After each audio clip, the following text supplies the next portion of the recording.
آمن الرسول بما أنزل إليه من ربه والمؤمنون كل آمن بالله وملائكته وكتبه ورسله لا نفرق بين أحد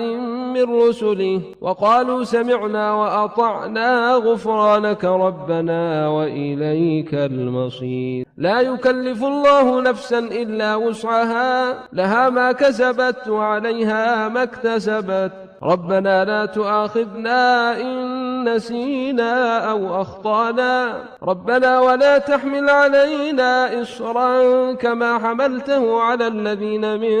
قبلنا ربنا ولا تحملنا ما لا طاقة لنا به واعف عنا واغفر لنا وارحمنا أنت مولانا فانصرنا على القوم الكافرين.